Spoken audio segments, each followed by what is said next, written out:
नमस्कार, स्वागत है आपका डॉक्टर साहिब में और मैं हूं आपके साथ सौम्या राठी। डॉक्टर साहिब के आज के एपिसोड में हम लोग ये जानने वाले हैं कि बच्चों में मसूड़ों से खून आने की समस्या क्यों हो सकती है। ऐसा कब हो जाता है कि मसूड़े में अगर बच्चा हाथ भी लगाए तो उसके हाथ पर भी खून लगने लगे।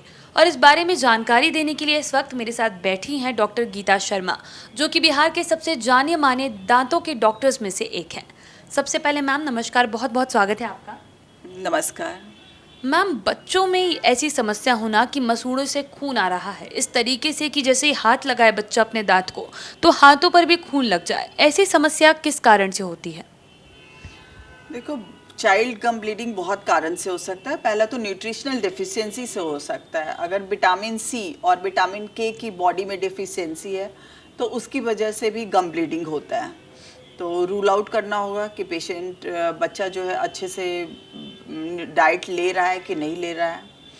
दूसरा कारण बच्चों में ट्रॉमा फ्रॉम ओक्लूजन भी हो सकता है। अच्छे से ब्रश ना करना या बहुत हार्श ब्रशिंग कर रहा है या ब्रश के वजह समय चोट लग जाने की वजह से भी आपका गम ब्लीडिंग हो जाता है।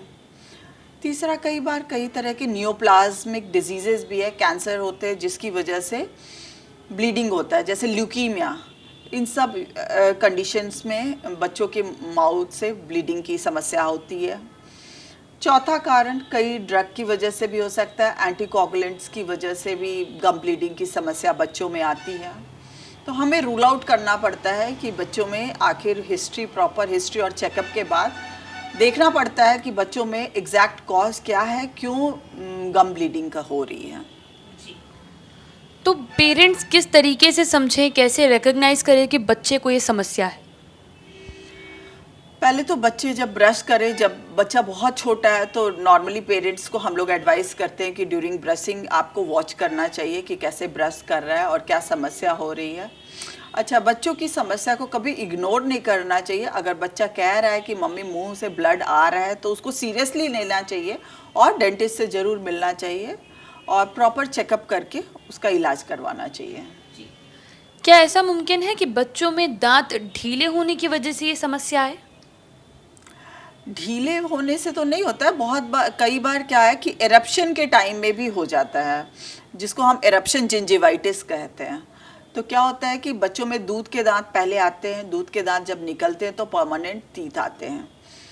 तो अगर वो देखना है कि बच्चों का जो एरप्शन टाइम है वो प्रॉपर दूध के दांत निकल जाए, क्योंकि कई बार क्या है कि समय पे दांत ना निकल रहे हो, अगर रिटेन्ड हो जाता है, डेसिडस हिल रहे हैं और बच्चा उसको हिला हिला के ब्लीडिंग का कॉज कर रहा है, तो अगर वैसे केस में अगर बच्चे के दांत गिरने में समस्या होती है तो उसके लिए भी डॉक्टर से मिलना चाहिए, वो उसको निकाल देते हैं। दूसरी बात, एरप्शन जिंजिवाइटिस पे भी ध्यान देना चाहिए कि इसकी वजह से तो नहीं हो रहा है, तो प्रॉपर बच्चा की चेकअप होना बहुत ज़रूरी है। तो बच्चे में गम ब्लीडिंग के बारे में तो आपने हमें बताया, लेकिन क्या बच्चों में गम में सूजन आने की, यानी कि मसूड़ों में सूजन आने की समस्या भी हो सकती है? डेफिनेटली हो सकती है। कई बार क्या होता है कि बच्चों के दांत काफ़ी सड़ जाते हैं और पेरेंट्स इस बात को इग्नोर करते हैं कि दूध का दांत है तो परमानेंट दांत तो आ ही जाएगा, तो उसमें या फिर बच्चों का उतना ध्यान पता नहीं चल पाता है कि हाँ इतने डीप केरीज हो गया है कि वो भी पल्प तक पहुंच गया है, नसों को इन्फेक्ट कर दिया है। तो उसमें क्या होता है कि कई बार एब्सेस और लोकल पस जमा होने की वजह से भी गम में सूजन की समस्या आ जाती है। तो ऐसे में अगर बच्चा ये समस्या लेकर आता है, उसके पेरेंट्स ये प्रॉब्लम लाते हैं, तो इलाज कैसे होता है? इलाज देखो, सबसे पहले तो अगर केरीज वगैरह की वजह से डीप केरीज है तो पेशेंट में भी पल्पेक्टमी होता है, पल्पोटोमी होता है, तो उस दांत की समस्या का एक्सरे लेके उसका इलाज उसके अकॉर्डिंग करते हैं। दूसरी बात, कई बार विटामिन सी और के की डिफिशियंसी है तो उसके लिए प्रॉपर टैबलेट दी जाती है या फिर डाइट में सुधार करने की ज़रूरत होती है।